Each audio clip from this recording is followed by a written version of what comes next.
ষষ্ঠ শ্রেণীর গণিত অনুশীলনী 4.2 দুইয়ের 1 নং অঙ্কের সমাধান করব আজকে। এখানে লেখা আছে a = 2 b = 3 c = 1 হলে নিচের রাশিগুলোর মান নির্ণয় করো। তাহলে 1 নম্বরে লেখা আছে a³ + a² অর্থাৎ a³ + a² এর মান নির্ণয় করতে হবে। খুব ইজিলি আমরা এটি সমাধান করতে পারি। আমাদের এখানে যেহেতু তিনটি মান দেওয়া আছে a = 2 b = 3 c = 1, আমাদের তিনটি দরকার নেই, যেহেতু এখানে ab আছে তাই আমরা দেওয়া আছে দিয়ে ab লিখব।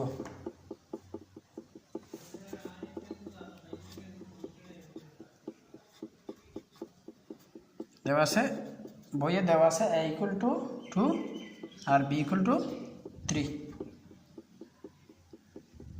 তাহলে সুতরাং প্রদত্ত রাশি বলতে বইয়ে যেটি দেওয়া আমাদেরকে দিয়েছে এই রাশিটা, এই যে প্রদত্ত রাশি হচ্ছে a³ + b²। তাহলে আমরা এর মান কত বসাতে পারি? এর জায়গায় 2, এর জায়গায় 2, যেহেতু এর মান 2 এর জায়গায় 2 বসালাম। আর b এর জায়গায় কত বসাতে পারি? 3 বসালাম। তাহলে 2³ + 3² 2³ মানে কি? উপরে পাওয়ার আমরা যত দেখব বেসটাকে আমরা পাশাপাশি ততবার গুণ করছি, তাই পাওয়ার 3 আছে, বেস হচ্ছে 2, 2কে 3 বারেই গুণ করা হয়েছে কারণ পাওয়ার 3। এখানে পাওয়ার 2, পাওয়ার যত দেখব ততবার বেসটাকে গুণ করব। তাহলে 3 × 3, তাহলে এখানে গুণ করি 2 দুগুণে 4, 4 দুগুণে 8, যোগ 3 × 3 = 9। আমরা যদি এখন যোগ করি 8 × 8 = 16, 17। এই অঙ্কের অ্যান্সার হচ্ছে 17 বা 17। গণিত 2 নম্বর অঙ্কে বলা হয়েছে b³ + c³ এর মান নির্ণয় করো। b³ + c³ এর মান নির্ণয়, আমাদের মানগুলো দেওয়া আছে। তাহলে এবার আমাদের b এবং c এর মান লাগবে, তাই আমরা দেওয়া আছে দিয়ে b এবং c এর মান নিতে পারি। 2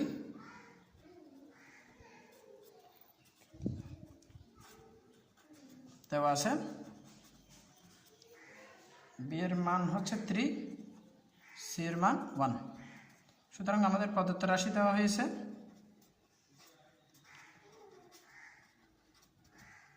প্রদত্ত রাশি b³ + c³ অর্থাৎ b³ c³ এর মান নির্ণয় করতে হবে। আমরা b এর মান আমাদের যেহেতু 3 বলা হয়েছে তাই b এর জায়গায় 3 বসালাম, কিউব আছে, c এর জায়গায় 1 বসালাম। 3³ মানে 3 × 3 অর্থাৎ পাওয়ার যত দেখব বেসটাকে আমরা ততবার পাশাপাশি গুণাকারে লিখব। 1 এর উপর পাওয়ার যতই থাকুক না কেন 1, কারণ আমরা যদি 1000টাও 1 গুণ করি তাহলে আমরা 1 পাবো। সেই জন্য আমরা 1 এর উপর যতই পাওয়ার দেখি না কেন শুধু 1 লিখলেই চলে। এটা গুণ করলে 3 × 3 = 9, 3 × 9 = 27, যোগ 1 = 28। অর্থাৎ এই অঙ্কের অ্যান্সার হচ্ছে 28। এবার আমরা 2 এর 3 নং করছি। 3 নম্বরে বলা আছে 2 এর 3 নম্বর লেখা আছে a² - b² + c² এর মান নির্ণয়। আর আমাদের যেহেতু তিনটার মান লাগতেছে তাই দেওয়া আছে দিয়ে a b c এর মান এখানে দেওয়া আছে, a এর মান 2, b এর মান 3, c এর মান 1। তাহলে আমরা a b c তিনটার মান নিচ্ছি। দেওয়া আছে a = 2, b = 3, c = 1। সুতরাং প্রদত্ত রাশি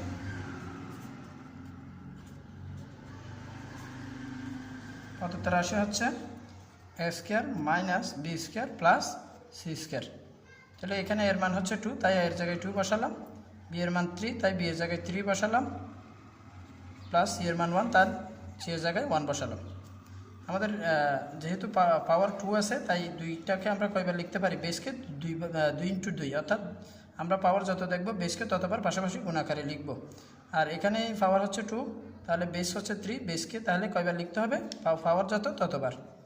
তাহলে 1 এর উপর পাওয়ার যতই হোক না কেন 1, আগের অঙ্ক বলা হয়েছে, তাই এখানে কত? 2 দুগুণে 4 মাইনাস 3 × 3 = 9, যোগ 1।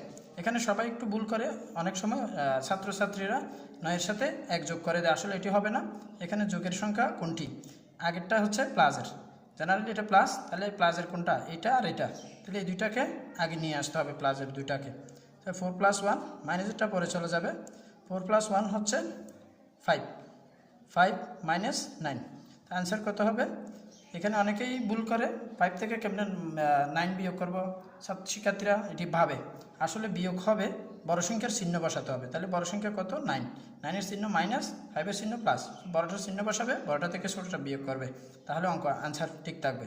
তাহলে 9 থেকে 5 বাদ দিলে 4, এই অঙ্কের আনসার হচ্ছে -4। আমার একটু পরের পৃষ্ঠায় না গিয়ে এখানে একটু লিখলাম, তোমরা একটু বুঝে নেবে যে এটা আসলে একটু নিচে হবে। ধন্যবাদ সবাইকে, দেখা হবে পরবর্তী কোনো ভিডিও নিয়ে অন্য কোনো ক্লাসে।